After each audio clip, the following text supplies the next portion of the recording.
Hello everyone, in this video we are going to learn how we subtract fractions with different denominators. And let's get started with our first example. In this case, as you can see, we have different denominators for these fractions. I can fix this problem by finding the LCD, the least common denominator between these two fractions. And I can do that by simply finding the LCM, the least common multiple, between the denominators. So in this case, after following the steps of the LCM, I will know that the LCD will be equal to 24. So in this case, both of these fractions will be something over 24. Very good. So the denominator is changed into 24. Now what's going to happen to the numerator? You ask yourself, what did I do to the 8 to make it 24? Well, I multiply by 3, and you have to do the same thing for the numerator. It will become 18. Now here, ask yourself, what did I do to the 6 to make it 24? I multiply by 4. Apply the same thing for the numerator, and there you have it. 18 minus 4, that's 14 over 24. And since here I can divide both of them by 2, I go ahead and do it to always make sure my answer is in the simplest form. And that's how we do it. Now, let's see how we subtract with mixed numbers. Very good. In case of subtracting with mixed numbers, before we start to do anything, we need to find the LCD. We must unify the denominator. So let's find the LCD, which is the LCM of the denominators. And in this case, it's equal to 10.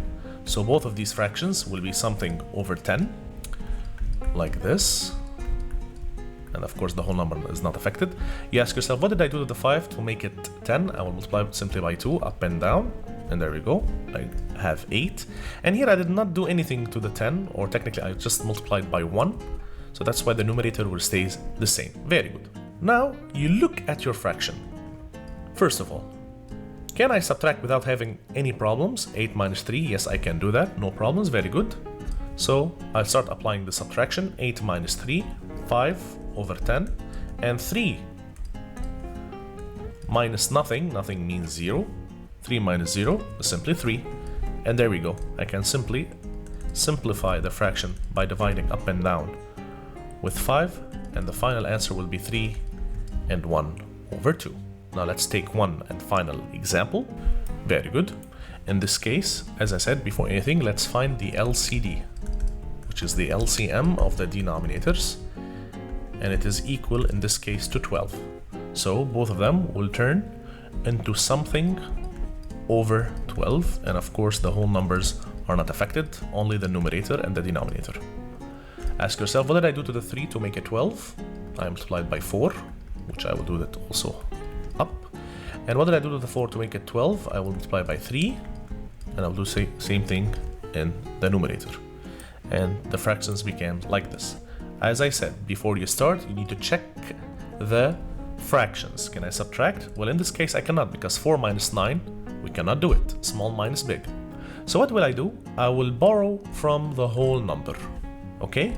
The first fraction will take 1 from the whole number. The 4 will become 3, and add the denominator into the numerator. The fraction will become 3 and 16 over 12 minus 2, 9 over 12. The other fraction doesn't change at all. And now I can apply the subtraction. 16 minus 9, it will become 7 over 12, and 3 minus 2, it will become 1. There we go, and that's how we do it. That will be it, guys, for this video. Thank you for watching, and if you have any questions, please put them down in the comments below.